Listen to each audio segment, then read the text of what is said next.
देश का किसान 111 दिनों से दिल्ली और अन्य बॉर्डरों पर प्रदर्शन कर रहा है 3 कृषि कानून को लेकर। आज भारतीय किसान यूनियन तोमर ग्रुप के जो राष्ट्रीय प्रवक्ता हैं वो हमारे साथ मौजूद है। आज एक जनसभा भी की गई, उनसे बात करेंगे कि क्या कुछ रहा इस जनसभा में और क्या कुछ दिशा निर्देश दिए गए जनता के लिए। बहुत बहुत स्वागत है हमारे यूट्यूब चैनल में। किस तरह से देखते हैं कि 111 दिन हो गए, सरकार जो है ना बातचीत करने के लिए आगे आई, सिर्फ किसान जो है अपनी मांगों पर अड़े हुए हैं। किस तरह से देखते हैं चीज़ को लेकर? हम तो ये कहते हैं भैया, अगर सरकार उन काले कानून को ठीक कहती है, वे कहती है किसानों को फायदे में है कानून, तो हमारे साथ बैठ के बात करें, तर्क वितर्क करें। अगर वे सही है तो आके बात क्यों नहीं करते? वे बात करने को तैयार ही नहीं है। इसलिए तैयार नहीं है कि वे कहते हैं कि हम इसमें संशोधन कर देंगे। जिस चीज़ में संशोधन होता है यानी कि वो गलत है, वो पहले ही गलत है, तो हम उसमें संशोधन क्यों कराएंगे? हम कहते हैं कि भाई इन्हें काले कानून को वापस कर दो और एमएसपी को जो है ना लिखित में दे दो, उसका कानून बन जाएगा, गारंटी दे दो उसकी हमें। वे गारंटी भी नहीं देने को तैयार हैं, तो बताइए हम कैसे हट जाएंगे? हम अपनी ज़मीन जो है हमारे दादा परदादा देश पहले से ही बोते खाते आ रहे हैं, हम उस पर दूसरे का अधिकार कैसे होने देंगे? और ये जो है ना एक चीज़ और करी इन्होंने, अगर यूपी में एक हो रहा है, एक स्पेशल फोर्स बनाई जा रही है, उसका स्पेशल फोर्स का मतलब ये होगा कि वो बिना वारंट के, बिना किसी के आदेश के, वो जिसे चाहेगी जब चाहेगी वो बंद कर देगी। पुलिस उठा के उस आदमी को बंद कर देगी, किसी के भी घर में जाके एकदम घुस जाएगी, उसकी तलाशी ले लेगी। उसकी उसके ऊपर आप कोई भी कानूनी कार्रवाई नहीं कर सकते। वो जिस बंदे को उठा के ले जाएगी, वो जरूरी नहीं है कि उसे जो है ना उस पर मुकदमा चलावे, वे उसे कहीं भी जाकर ख़त्म भी कर सकते, एनकाउंटर करके डाल सकते हैं। उन पर कोई आरोप ही नहीं होगा। उन पर अगर आप उसके खिलाफ वहाँ किसी भी मतलब अदालत में जाओगे, हाई कोर्ट सुप्रीम कोर्ट तक भी जाओगे, तो वे कह देंगे जी नहीं, इसमें हम कुछ नहीं कर सकते। यानी कि वो कानून से भी ऊपर की फोर्स होगी, सबसे ऊपर वही रहेगी, कानून से ऊपर भी वही फोर्स होगी। जब कानून ही नहीं होगा तो फिर ये तो भैया देश के दल्ले बन बैठे, ये देश के, ये तो अंग्रेजों के भी बाप बन बैठे। अंग्रेजों से हमने, मुगलों से भी लड़ाई की, अंग्रेजों से भी लड़ाई की, लेकिन अपनों से ही लड़ाई करते हैं, बड़ा दुख होता है। भारतीय जनता पार्टी कहती है कि किसानों के फायदे के लिए 3 कृषि कानून लाए गए। क्या लगता है, क्या नुकसान है और क्या फायदे हैं इसके अंदर? भैया भारतीय जनता पार्टी कहती है कि किसानों के हित में है, वे आके इसका हित हमें समझा दे, अनहित हम उन्हें गिनवा देंगे। हमने बहुत जोर लगा लिए, 111 दिन हो गए हमें, रोज़ लड़ाई करते करते, रोज़ कहते उनके यहाँ बैठ कर मीटिंग हुई। अब तो वे मीटिंग भी बंद होगी। तो जो है ना ये कह रहे हैं कि जिसकी लाठी उसकी भैंस।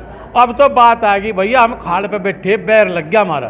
तो कब तक रहेगा इस तरह से? कब तक? ये जब तक हम इसकी लाठी नहीं तोड़ देते तब तक नहीं हटेगा। हम ये कानून पीछे हटा के रहेंगे, या तो कानून रहेगा ये पीछे हटेगा, या फिर हम मरेंगे। तो पूरे प्रदेश में इस तरह की, या पूरे देश में इस तरह की जनसभाएं चल रही हैं? देश में भी है, विदेशों में भी इनकी आलोचना हो रही है। हम तो इन्हें धराशायी कर देंगे।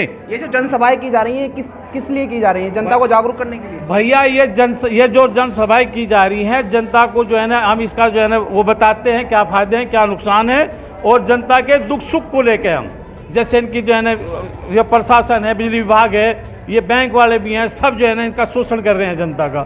दल्ले बैठा दिए जगह जगह, प्राइवेट में झोंक रखे। ये पुलिस विभाग भी 50% जब जिस दिन ये आ जाएगा ना उसमें प्राइवेट में, तब बताइए ये क्या होगा देश का।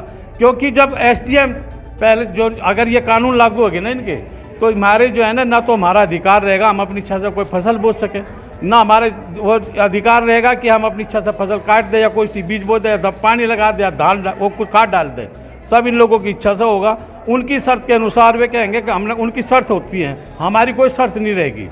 ज़मीन हमारी मालिक में, यानी कि जो भी वे कहेंगे एमएसपी से नीचे हम रेट क्यों नहीं चाहते, हम इसलिए एमएसपी पे डे हुए हैं कि चलो वो ज़मीन भी दे रहा है, तो वो सारी बात है। मान लिया हमने एमएसपी रख दी भाई 2000 रुपये क्विंटल, एमएसपी से नीचे अगर वो खरीद नहीं सकता, वे उसमें कंडीशन निकाल देंगे फर्स्ट, सेकंड और थर्ड।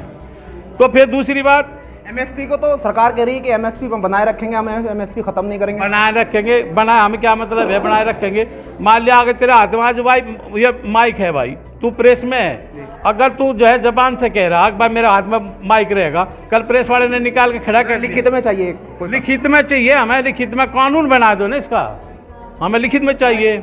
ये सर जो भारतीय जनता पार्टी कहती है कि जितने भी प्रदर्शन कर रहे हैं, जितने भी लोग हैं वो कांग्रेसी हैं, किस तरह से देखते हैं चीज़ को लेकर कि कांग्रेसी मतलब वही प्रदर्शन कर रहे हैं जो कांग्रेसी लोग हैं?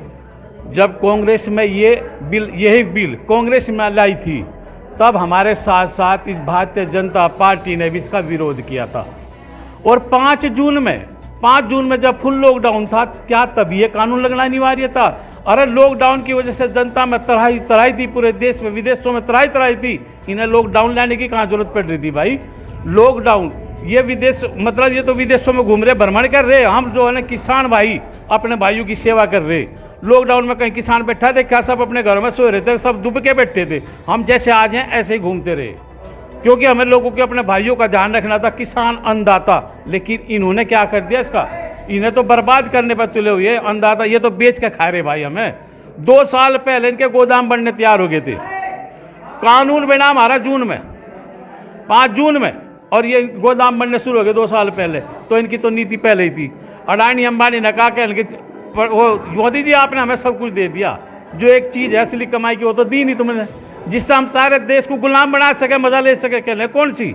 अगर इनकी कृषि दिलवा दे, हमें भूमि दिलवा दे, क्योंकि देश कृषि पर निर्भर रहता है। क्योंकि ये देश कृषि प्रधान देश है ना। जब कृषि चली जाएगी तो फिर ये चौधरी क्या करेंगे? देशवासी हमारी गुलामी करेंगे। तो हमें ऐसी गुलामी नहीं पैसा भैया। 100 साल जिल्लत की ज़िंदगी से एक पल इज्जत की मौत बेहतर है हमें। ये कानून हटेंगे, हटवा कर रहेंगे, जब तक नहीं हटेंगे ऐसे लड़ते रहेंगे। भारतीय किसान यूनियन और जो अन्य जो किसान यूनियन है वो लगभग, अगर बंगाल चुनाव की बात करें या अन्य चुनाव की बात करें, उसमें भाजपा के खिलाफ प्रदर्शन कर रही है, भाजपा के खिलाफ चुनाव में प्रचार प्रसार कर रही है। तो अभी क्या किस तरह देखते हैं कि पंचायत चुनाव उत्तर प्रदेश में है, तो क्या ये राजनीति फंडा है? सुनो, राजनीति से हमारा कोई संबंध नहीं है, हम अराजनीतिक हैं। कोई सी भी यूनियन सारी जो है ना अराजनीतिक है। जो भी है संघ किसान एकता मोर्चा बना है, किसान मोर्चा एकता बनी है ना, ये सब के संगठन से बनी है। किसान एकता मोर्चा कभी किसी का जो है ना तो हित की बात करेगा, अनहित की बात करेगा। हमें तो कोई सी भी सरकार आई हो उसी ने ऐसे ही दलिया, लेकिन इसने तो हमारा बिल्कुल खून चूस दिया। इसने तो बिल्कुल रड़क छोड़ी नहीं, न तो कान, ये तो अंग्रेजों का बाप बन बैठा। चुनाव में अगर बात करें तो किसान की एक अहम भूमिका होती है। तो किसान आगामी विधानसभा चुनाव करीब हैं, किस तरह से देखते हैं कि क्या चुनाव में कुछ रहेगा? तो किसान यूनियन क्या इस चीज़ का? बात सुनो भैया, सब लोकतंत्र है हमारे यहाँ। अगर आगे चुनाव कोई सा भी हो, भाजपा का हो, कांग्रेस का हो, या किसी का भी हो, भाई मैं तो भाजपा को वोट दूंगा नहीं, मैं अपनी तो गारंटी ले रहा। आगे मेरे भाइयों को जानते होंगे क्या फायदा क्या नुकसान है, वे जान। सबके लिए क्या कहेंगे अपने जो आपके पीछे चलते हैं कि आप राष्ट्रीय लोकतंत्र है। मैं अपनी औलाद से नहीं कहने का, जहाँ उसका दिल करेगा वहाँ देगा। आप अपने ना हम राजनीति में नहीं घुसते, हम राजनीति तो दूर रहेंगे। हम तो भैया किसान हित की, किसान मजदूर के हित की बात करते हैं और किसान स्तर पे ही जिंदा रहते हैं। उन्हीं की सेवा करेंगे, उन्हीं की सेवा मरेंगे, लड़ेंगे और ये कानून वापस कराएंगे। बात खत्म करो, लिखित में वह MSP लेवेंगे और जो है ना स्वामीनाथन की रिपोर्ट लगवा कर रहेंगे। तो ये थे हमारे साथ राष्ट्रीय प्रवक्ता भारतीय किसान यूनियन तोमर ग्रुप के, जिनका साफ तौर पर कहना है कि किसी भी तरह से वो मानने वाले नहीं है। जो प्रदर्शन चल रहा है वो जारी रहेगा जब तक वो 3 कृषि कानून बिल वापस नहीं हो जाते और जो MSP पर एक कानून नहीं बना दिया जाता। अपने सहयोगी के साथ में दानिश अली, AMD न्यूज़, बिजनौर।